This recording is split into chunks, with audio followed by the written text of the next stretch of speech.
শুভ সকাল বন্ধুরা। এই সকালবেলাতে ভিডিওটা কিন্তু করার আদৌ কোনো প্রয়োজনই পড়তো না, কারণ আমি যেটা ভেবেছিলাম যে পাবলিক সার্ভিস কমিশন তাদের ওয়েবসাইটে পুরোপুরি প্রশ্নপত্রগুলো আপলোড করে দেবে, সেগুলো নিয়ে খুব ভালোভাবে অ্যানালিসিস করার পর তারপরে কাট অফ মার্কস বা সেভ স্কোর কত হতে পারে সেটা নিয়ে একটা আলোচনায় যাব। কিন্তু গতকাল পরীক্ষা শেষ হওয়ার পর থেকে আমার হোয়াটসঅ্যাপ ভেসে গেছে, মেসেঞ্জারও একই রকম ভাবে অনবরত মেসেজ আসছে যে আপনি সেভ স্কোর নিয়ে আলোচনা করুন, বা দাদা তুমি যদি কাট অফ মার্কসটা বলে দাও তাহলে আমাদের সামনে যে পড়াশোনা রয়েছে সেটা করতে সুবিধা হয়।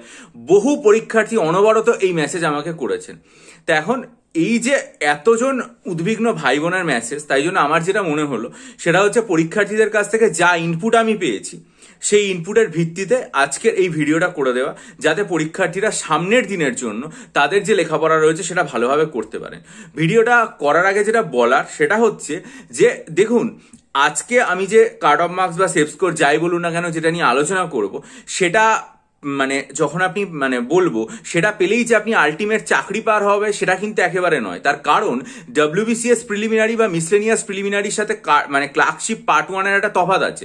তফাৎটা হচ্ছে যে ওগুলোর যে পার্ট 1 ওগুলোর যে প্রিলিমিনারি সেগুলোর নম্বর আর মেনের সাথে যোগ হয় না, ওটা একটা স্ক্রিনিং টেস্ট, শুধুমাত্র পাস করলেই হয়। কিন্তু এখানে যে নম্বরটা হয় সেটা মেন পরীক্ষার সাথে যুক্ত হয় এবং প্রিলিমস আর মেন্সের নম্বর সংযুক্তভাবে আপনার একদম শেষ পর্যায় পর্যন্ত চাকরির মেধা তালিকায় আপনি স্থান পাবেন কিনা সেটা নির্ধারণ করে দেয়। কিন্তু আমরা তো এখনো মেন পরীক্ষার ব্যাপারটা জানি না, ফলে আমরা এখন শুধুমাত্র অন্তত পার্ট 1 পাস করে একজন পরীক্ষার্থী পার্ট 2তে বসতে পারবেন কিনা বা সেই যোগ্যতাটা কত নম্বর পেলে অর্জিত হবে সেটা আমি বলবো।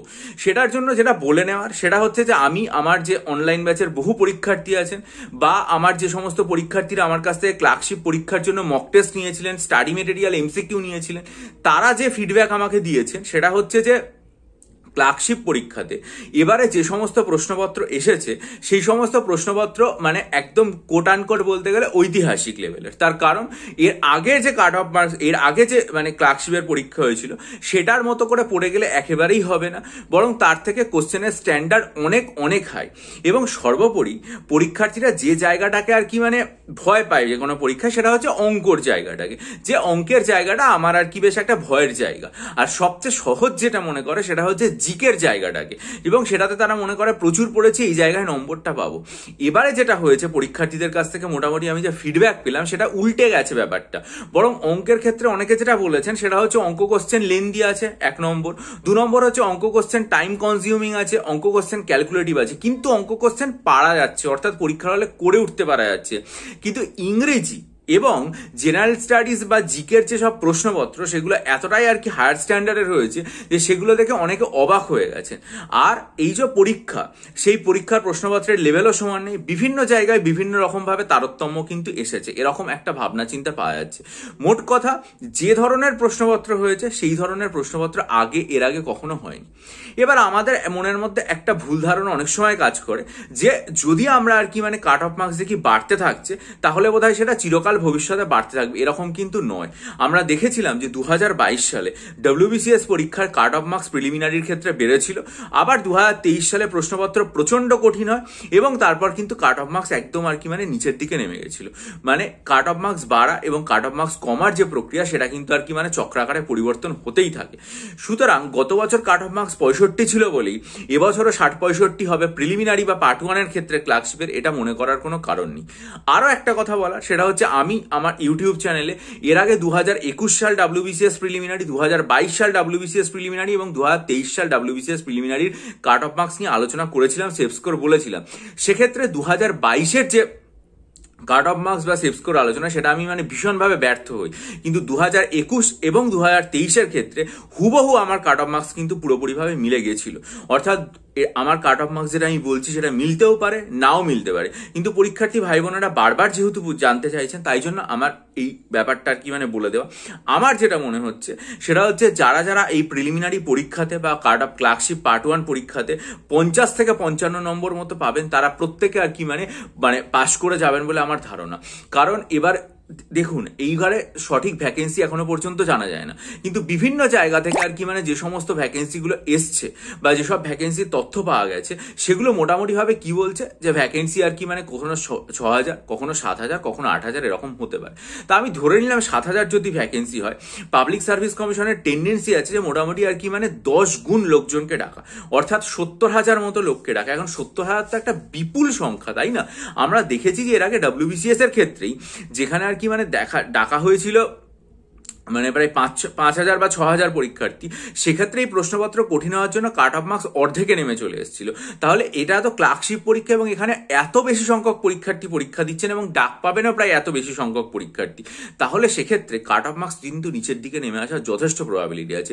আনরিজার্ভ ক্যাটাগরিতে বা জেনারেল ক্যাটাগরিতে আমার ব্যক্তিগত মতামত যেটা, সেটা হচ্ছে সেফ স্কোর যেটা, সেটা 50 থেকে 55 এই রেঞ্জের মধ্যে থাকবে, এবং এটা যদি আপনারা ক্রস করে যেতে পারেন তাহলে কিন্তু আপনারা অবশ্যই পার্ট 1 পাস করে পার্ট 2-র জন্য প্রস্তুতি নিতে পারবেন। এবার আনরিজার্ভ ক্যাটাগরির পাশাপাশি বিভিন্ন যে রিজার্ভ ক্যাটাগরি আছে সেগুলোতে কাট অফ মার্কস আরো নিচের দিকে নামে, বিশেষ করে ইডাব্লিউএস ক্যাটাগরিতে তো কাট অফ মার্কস আমরা দেখছি প্রভূত পরিমাণে নিচের দিকে নেমে যাচ্ছে, ঠিক আছে? এখন সেগুলো মানে হিসাব করার যে পদ্ধতি সেটা আমার ঠিক জানা নেই, আমি অত্যন্ত দুঃখিত তার জন্য। সেই জন্য আমি আনরিজার্ভ ক্যাটাগরিতে বলে দিলাম 50 থেকে 55 ক্লার্কশিপ পার্ট 1 পরীক্ষায় মানে পাস করার ক্ষেত্রে এরকম একটা রেঞ্জেই কিন্তু কাট অফ বা মানে সেফ স্কোর থাকবে বলে আমার ধারণা। ভবিষ্যতে যখন প্রশ্নপত্রগুলো আপলোড করব বা প্রশ্নপত্রগুলো পাবো, সেগুলো তো আমি আমার চ্যানেলে আলোচনা করবোই, বা আমি আমার পরীক্ষার্থী ভাই বোনদের কাছ থেকে যে ধরনের ফিডব্যাক পেয়েছি বা আপনাদের কাছ থেকে যে ফিডব্যাকগুলো পেয়েছি, আপনারা যেভাবে বলেছে বা প্রশ্নপত্রের যে তারতম্য বিভিন্ন জায়গাতে, সেই সমস্ত বিষয়গুলো নিয়েও আমার চ্যানেলে কিন্তু বিস্তারিতভাবে আলোচনা করব। তার জন্য আপনারা চ্যানেলটা সাবস্ক্রাইব করে নিন, বেল আইকন প্রেস করে দিন।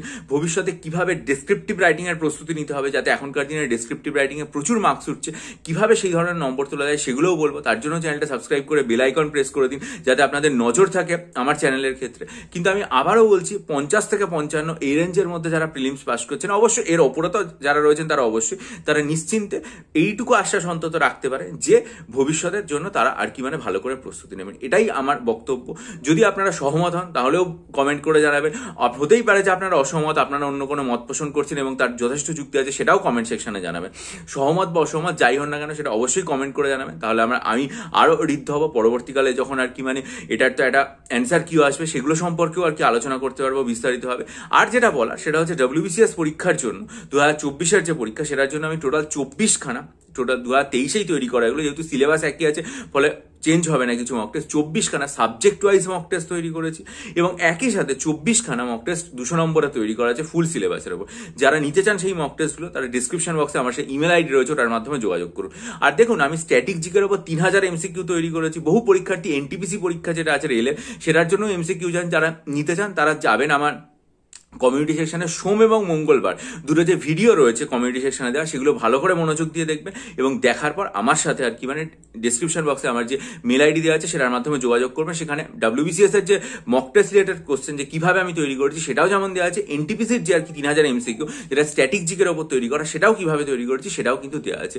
আর আপনারা যদি মনে করেন যে আমি ঠিকই বলেছি ভিডিওটাতে 50 থেকে 55 এরকম রেঞ্জ, আপনারা তাহলে ভিডিওটা লাইক করুন, বন্ধুদের মাঝে ছড়িয়ে দিন এবং অবশ্যই চ্যানেলটা সাবস্ক্রাইব করে বেল আইকন প্রেস করে দিন। ভালো থাকুন, বিজয়ী হন, সফল হন এবং সমস্ত রকম বিশ্লেষণের জন্য আমার চ্যানেলের দিকে নজর রাখুন।